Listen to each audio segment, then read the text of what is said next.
Manona ny salama dia manona ny shalom ihany koa amintsika rehetra namana atao amin'ny pejy Diloilo Fanosorana. Ilaza FP tsy mifono fiatsaram-belatsy indraitsika androany izy tombatsika lesona. Ity amin'ity zao tontolo zao ity no ahitanareo fahoriana ozy ny baiboly. Marina zany. Ary samy consciente amin'izany tsika. Miaina fahoriana daholo na ny manambola na ny tsy manambola, na ireo milaza azy fa heureux na ireo milaza azy fa heureuse ihany koa, ireo isa-tsokajiny avy sy isa-tsarangavy dia samy miatrika ny fahoriany avy. Omaly sa plus précisément Fakomaly. Fakomaly nijery vaovao tamin'ny TF1 dia nisy fiatsaram-belatsy grave be mihitsy ny Korina teo amin'ny haino manjery. Any Israel moa amin'izao tsika miresaka zao dia misy niadiny ry zareo Hebreo amin'ireo lazaina fa mpampiorooro Hamas. Andihany amin'ny zareo Palestina izany. Tsika tsy hiditra resaka géopolitika fa le loha hevitra hoe fiatsaram-belatsy lalina be mihitsy eto amin'izao tontolo zao. Dia izay no devolentsika ao anatin'le izy. Dia izao le vaovao tamin'ny La Une. Afaka tapenareo ihany koa amin'ny Google fa namoaka ny vaovao daholo na ny Le Monde na ny RFI na ny France 2 na ny Europe na ny TV5 na ny karazana gazety isan-karazany dia samy nanamarina le vaovao daholo. Zao le vaovao ny fony fiatsaram-belatsy izay démasqué.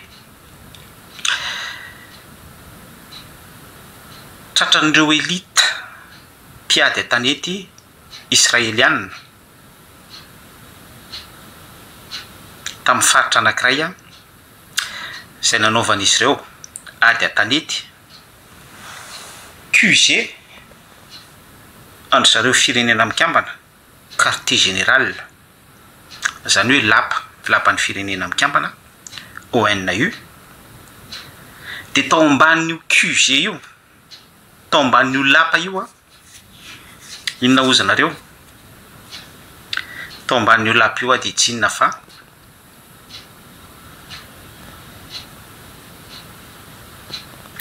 birao miafina, bureau souterrain,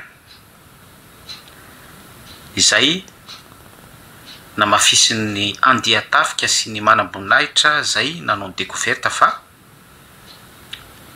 miappartenir andry zareo mpanao asa fampiororona dia ny Hamas izany. Ino tsara le fanazavana.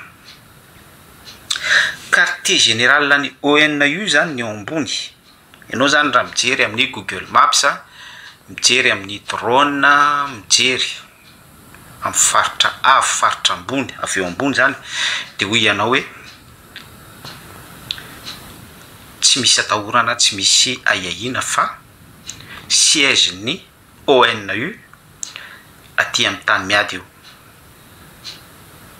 Fa kay rehefa tena niloarany reto elite commando israeliana reto ny tao ambany dia zoy fireny jiolaly izy. Ary ny tena grave amin'le tantara dia izao,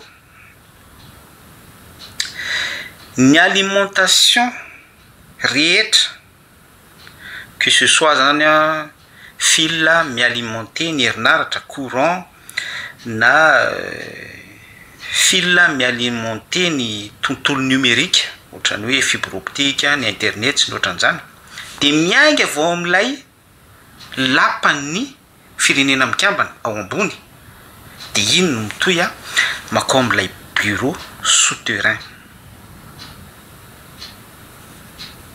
Ino tsara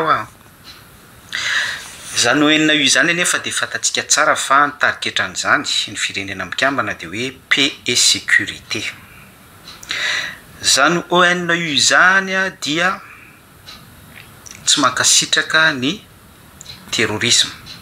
Zany ONU io zany dia miady amin'ny tsirariny démocratie, ny droit de l'homme sy ny zavatra ohatran'izany.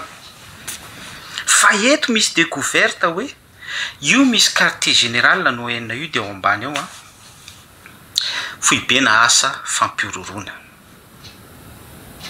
Zay le jugé atsika hoe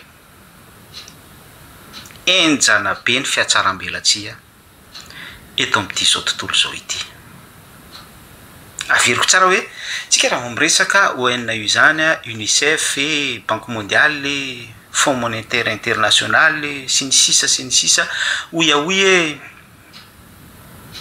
de hoe isika hoe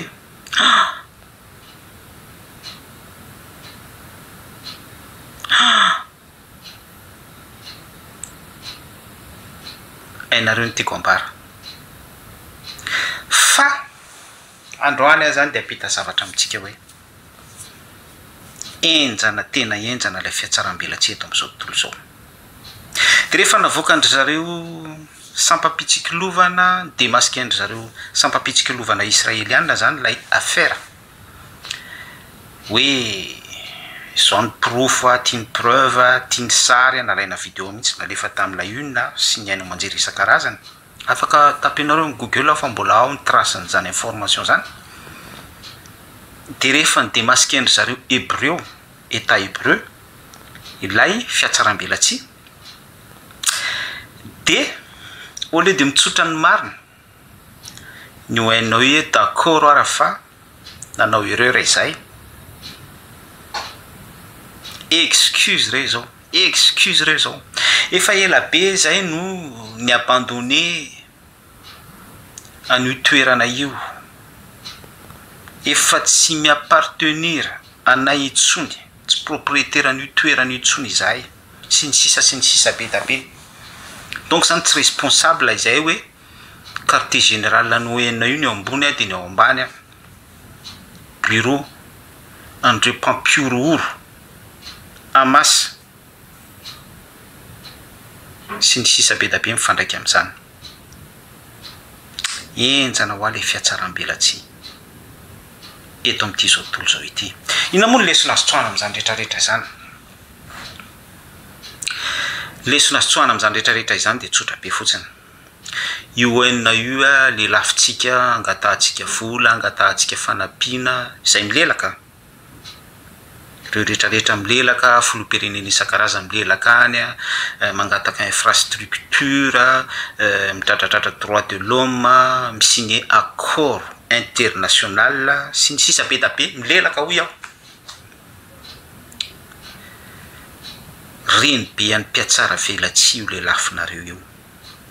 Averiko tsara hoe io firenena mikambana le lafin'izay milelaka io ny reny be any mpiatsara velatsia.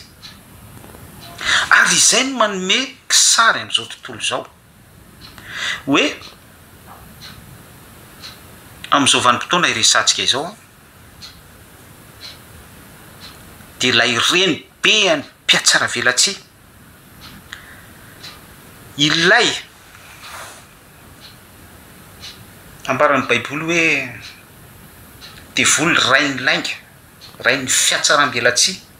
Raha milaza izy de niazy ihany milazainy tsy toriteny be fa hiezaka fotsiny mampidipiditra kely ihany ahafahantsika mandray lesona indrindra ahafahantsika mandray ny hevitra tokony voaray ao anatin'le izy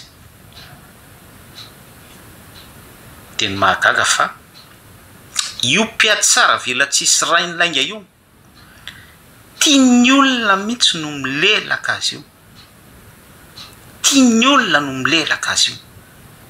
Mampanahelo ary zay no sofla mitsoka amin'izao vaninandro hoe fampizarantsika izao amin'izao contexte fin de temps izao amin'izao contexte ny douleur de l'enfantement izao.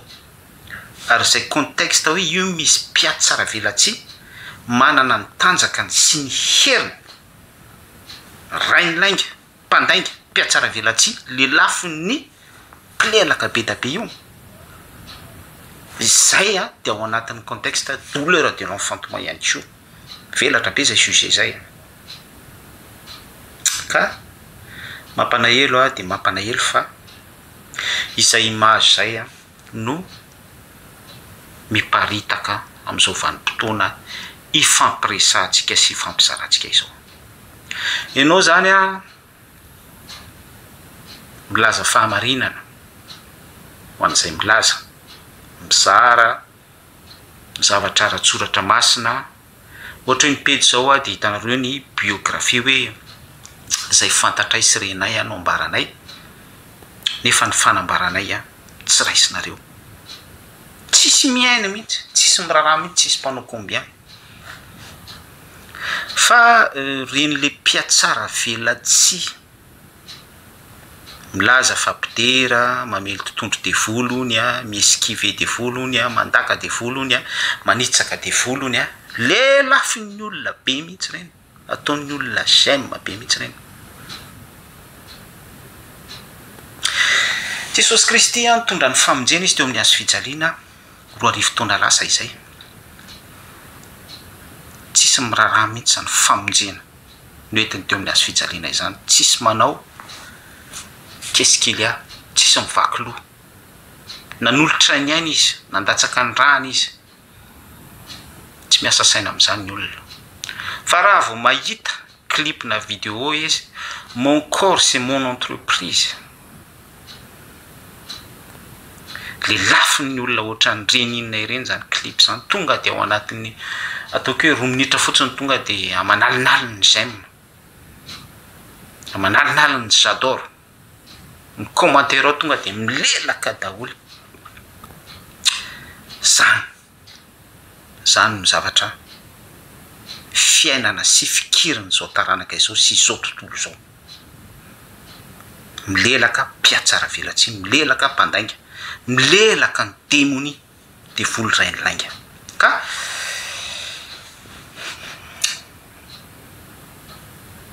manao rappel amitsika zany fa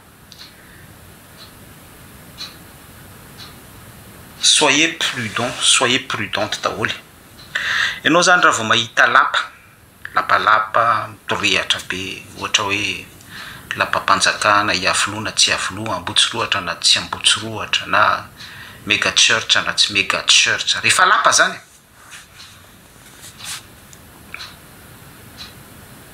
de il faut creuser loariny eo amin'ny fotony fa possible terroriste be ny eo ambany eo mpampiorooro be ny eo ambany eo piaty sara velatsy izay mpamitaka rainlainga de volo be izay ny akamaroan'ny olona mantso sodoka vao mahita lapa de mirolotra makany daholo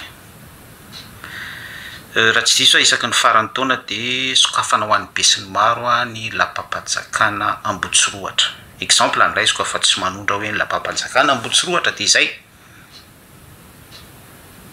fa za mampita message amintsika hoe il faut toujours creuser lay fototra fa grave be a reny karazan-dapa isan-karazany reny de ohatran'izay io misy fiangonana mega church be a io misy chapelle église ny chapelle fa en anglais fotsiny a misy tilikambo be midorehitra be enjana be ny fideranao minjeranjera daholo ny pinao sy ny sisa fa miavertiranao a mampiomana anao a hoe loa foana le eo amin'ny fototra fa enjana ny fiatsaram-belatsia ety amin'ity zao tontolo zao ity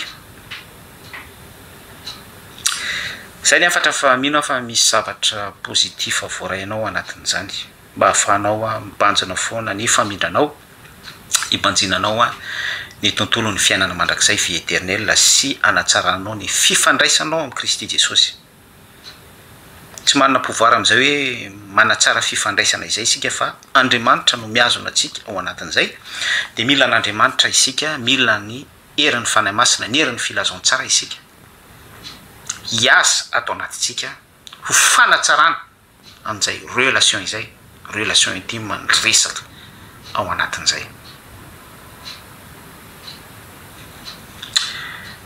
Any am-baiboly any dia misy teny ohatran'izao hoe aza matoky olona fa voahozana zay mitoky amin'olona. De mbola miditra detay kely tsika hoe na ny vady andefy mandranao aza atokisana ozy Yahweh Elohim. Enjany zany fa izay le fiarahana amin'Andriamanitra tsy to personnel ny famonjena